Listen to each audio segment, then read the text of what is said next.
अस्सलामुअलैकुम, आप देख रहे हैं बोल न्यूज और मैं हूं आमना अकरम। हेडलाइंस आपने जानी। यहां पर आपको हम खबर देंगे। सुलेमान शहबाज की अबूरी जमानत पे तौसी। मनी लॉन्ड्रिंग केस में 21 जनवरी तक तौसी की गई है।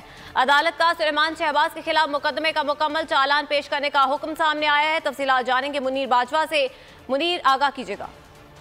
जी बिल्कुल, लाहौर की एफआईए कोर्ट के जज ने सुलेमान शहबाज की मनी लॉन्ड्रिंग मुकदमा में अबूरी जमानत में 21 जनवरी तक तौसीह की है और अदालत ने इसके साथ साथ तफ्तीशी अफसर को ये तंबीह की है कि आइंदा 14 रोज में अगर मुकदमा का मुकम्मल चालान पेश ना किया गया तो उनके खिलाफ भी कार्रवाई की जाएगी। और अदालत ने ये वाज़ेह किया है कि इसके बाद उन्हें कोई मोहलत नहीं दी जाएगी। अदालत ने इसके साथ साथ इस केस में इश्तिहारी मुलज़म सैयद ताहिर नकवी को जो कि इश्तिहारी करार दिया गया था, उनका केस जो है वो इससे अलग कर दिया है। और इसके साथ साथ अदालत ने जो शरीक मुलजमान हैं मोहम्मद उस्मान समेत जाहिद अली और दीगर 14 मुलजमान हैं उनकी बरियत की दरख्वास्तों पर भी अदालत ने नोटिस जारी की हैं।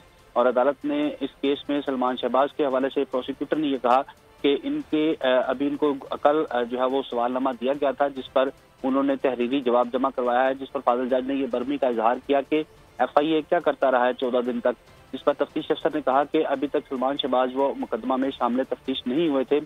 कल उनका जवाब आया है और चंद दिन में इसको मुकम्मल कर लिया जाएगा। कुछ रिकॉर्ड है उसका भी मुवाजना करना है सुलेमान शहबाज के जवाब के साथ, लिहाजा मोहलत दी जाए। अमजद परवेज एडवोकेट ने यह कहा कि इस केस में मरकजी मुलजमान जो है बरी हो चुके हैं और ये तमाम अफराद प्राइवेट हैं और इनका इस केस में अदालत ने ये फैसला करना है कि आया इनका केस इस अदालत में चल सकता है या नहीं चल सकता। केस इस नौयत पर पहुंच चुका है, जबकि अदालत ने इस केस की मजीद समाअत 21 जनवरी तक मुलतवी की है और आइंदा समाअत पर सुलेमान शहबाज के खिलाफ मुकम्मल चालान पेश करने की हिदायत की है। और आइंदा समाअत पर अदालत ने जो शरीक मुलजमान हैं उनकी बरियत की दरख्वास्तों पर भी वकला को दलाल के लिए तलब किया है। 21 जनवरी तक समाअत मुलतवी कर दी गई है। इस हवाले से चालान पेश करने का हुक्म दिया गया है। मुनीर बाजवा इस हवाले से आगाह कर रहे थे। आपका बहुत शुक्रिया।